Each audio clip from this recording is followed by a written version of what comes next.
Živijo. Moje podjetje se imenuje Blue Olive in mi se ukvarjamo z prenosom tehnologij, patentov, idej na trg. Kaj to pomeni? Če imate vi patent, če imate idejo oziroma prototip, ki je razdelan do faze prodaje produkta ali drugo tehnologijo, imate dve opciji. Eno je, da sami ustanovite podjetje, najprej odprete v Sloveniji, potem trg po trgu in potem eventualno nekoč globalni trg.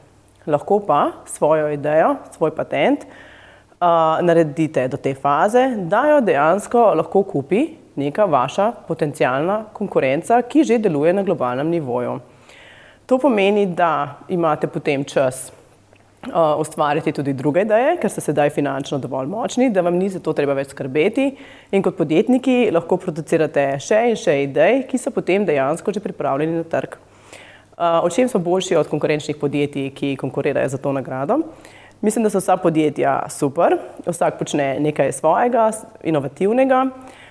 Mislim pa, da je glavna razlika to, da se mi ukvarjamo bolj B2B in da preko nas dejansko ni treba razviti svojega podjetja do te mere, da samostojno deluje na trgu.